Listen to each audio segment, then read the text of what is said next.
जीतन राम मांझी गुस्से से आग बबूला हैं और लालू परिवार के ऊपर इन्होंने पर्सनल अटैक कर दिया है। मीसा के पति पर्स ढोते हैं, इसके अलावा तेजस्वी यादव को नालायक बेटा कहना, ये तमाम बातें जो है वो मांझी ने कहा है और ना कि सिर्फ कहा है बल्कि जम के लालू परिवार के ऊपर बरसे भी हैं। आखिरकार इसके पीछे का कारण क्या है और इतना क्यों बरस रहे हैं जीतन राम मांझी, इसी के ऊपर बातचीत करेंगे, इसी से आपको रूबरू कराएंगे। लेकिन उससे पहले मेरा परिचय जान लीजिए। मेरा नाम है रजत और आप जनता जंक्शन देख रहे हैं। पहली बात यह कि इसी साल चुनाव होने वाला है और बिहार में चुनावी सरगर्मी जो है वो एकदम से लोगों के सर चढ़ के बोल रही है। खास करके अगर नेताओं की बात की जाए तो आपको बता दूं कि दोनों तरफ से जो है एकदम वार प्रतिवार हो रहा है और जीतन राम मांझी ने तो कई सारे आरोप एक साथ जो है वो कहीं ना कहीं लालू परिवार के ऊपर लगा दिया है। जीतन राम मांझी कह रहे हैं कि मीसा के पति तो मीसा भारती का पर्स ढोते हैं और ये देख लीजिए मीसा भारती हैं, इनको लेके बयान दिया है कि इनका पति तो इनका पर्स धोता है, घर जमाई बन के जो है वो घर में बैठा हुआ है। इनके जमाई जैसे हमारा जमाई नहीं है, हमारा जमाई समाज का पहला इंजीनियर है और इस वजह से उसको जो है वो पोस्ट मिला है। तो भाई हमने तो वैसे लोगों को चुना जो बेहतर कर रहे हैं अपने समाज में, लेकिन आपके यहाँ जो है वो एक इंजीनियर है और वो इंजीनियर जो है वो आपके घर में ही बैठा रहता है। मीसा का पति जो है उसका पर्स ढोता है। दूसरे नंबर पे थी रोहिणी आचार्य। रोहिणी आचार्य के भी कई सारे आपने पोस्ट देखे होंगे मांझी के खिलाफ, जो बिना नाम लिए उनके ऊपर निशाना साधा करती थी। तो उन्होंने कहा कि भाई छपरा में जाके लालू प्रसाद यादव की बेटी ने चुनाव लड़ा, उन्होंने कौन सा आंदोलन किया था? कोई आंदोलन था? वो तो जबरन लालू प्रसाद यादव के नाम पे जो है उनको मौका दे दिया गया छपरा में चुनाव लड़ने का। वहां से चुनाव हार गई, वापस चली गई। ये कहना है जीतन राम मांझी का। यही नहीं, जीतन राम मांझी कह रहे हैं कि भाई साहब ये लोग आके कुछ भी बोलते हैं, कुछ भी करते हैं। बाकी अगर बात किया जाए तो मीसा भारती को जबरन राज्यसभा भेजा गया, ये भी चुनाव हार गई तो राज्यसभा भेज दिया गया। अब जाके ना चुनाव जीती हैं, वो भी लगातार कई बार प्रयास करने के बाद। ये सब कुछ एकदम से जीतन राम मांझी कह रहे हैं और उसके बाद तेजस्वी यादव के ऊपर भी हल्ला बोल दिया। कह रहे हैं कि भाई तेजस्वी यादव जो हैं इन्होंने पहले क्रिकेट खेला और जब क्रिकेट में फेल हो गए तो इनके पिता ने जबरदस्ती पार्टी का कमान इनको सौंप दिया। बाकी इनकी योग्यता क्या है? एकदम से माहौल गर्म है।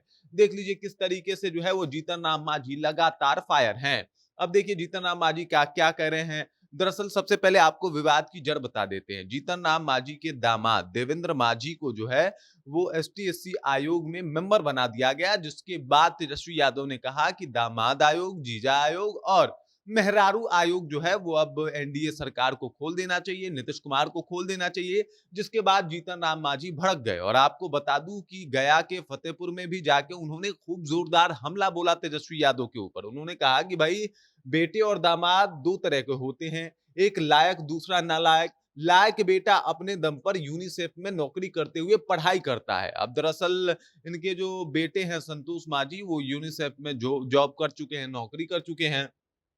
उसके बाद कहा इन्होंने कि यूजीसी नीट पास करके पीएचडी करता है, फिर बीपीएससी द्वारा आयोजित परीक्षा पास करके विश्वविद्यालय में शिक्षक बन जाता है। ये सब कुछ इन्होंने अपने बेटे के बारे में बताया है। उसके बाद कह रहे हैं नालायक बेटा 10वीं पास भी नहीं कर पाता, पिता की कृपा से क्रिकेट खेलते हैं और जब वहां भी फेल कर जाते हैं तो वही पिता उस नालायक बेटे को राजनीति में उतार देते हैं और जबरदस्ती उसे दल का कमान सौंप दिया जाता है। अब नालायक बेटे के तौर पे इन्होंने तेजस्वी यादव को जो है वो सामने रखा है कि भाई तेजस्वी यादव नालायक बेटे हैं। उसके बाद उन्होंने कहा कि वैसे ही लायक दामाद अपने समाज का पहला इंजीनियर होता है और कई चुनाव लड़ने, सामाजिक कार्य करने के बाद योग्यता के आधार पर उन्हें कोई ओहदा दिया जाता है। वहीं दूसरी ओर नालायक दामाद इंजीनियरिंग करने के बावजूद भी घर में जमाई बन के रहता है और रोजाना सास ससुर साले की गाली सुनने के बावजूद सांसद पत्नी का पर्स ढोते फिरता है। अब देख लीजिए दामाद के ऊपर जब बात आई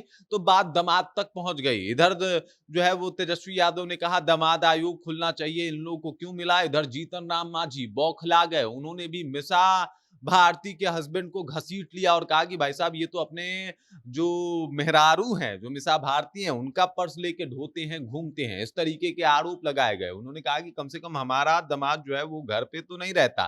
तमाम तरीके की बातें शुरू हो गई है। बिहार विधानसभा चुनाव आया है और ऐसे में वार प्रतिवार और इस तरीके से कुछ वाद विवाद होना तय है, जो कि देखने को मिल रहा है। और इस बार मांझी के द्वारा पर्सनल अटैक किया गया, ये आप सोशल मीडिया पे भी देख सकते हैं। और कल इन्होंने गया के फतेहपुर में जब इन्होंने जनसभा को संबोधित किया, तो इस दौरान भी इन्होंने अटैक किया। और अटैक किया किसके ऊपर? मीसा भारती के ऊपर। इनके नजर पे कौन थी? रोहिणी आचार्य थी, तेजस्वी यादव थे, लालू प्रसाद यादव थे, सबको लपेट लिया एक साथ और कहा कि भाई साहब, आपने दामाद की बात की है तो लीजिए आपके दामाद के बारे में भी बता दे रहे हैं। तमाम तरीके की बातें जो है वो सामने आ रही है और जीतन राम मांझी ऑन फायर है। बाकी इस खबर, इस जानकारी को लेकर और जीतन राम मांझी ने जो आरोप लगाया है, उस आरोप को आप कैसे देखते हैं? कृपया कमेंट कीजिए और अपना विचार हम तक पहुंचा दीजिए। बाकी आप देख रहे हैं जनता जंक्शन और मेरा नाम रजत है।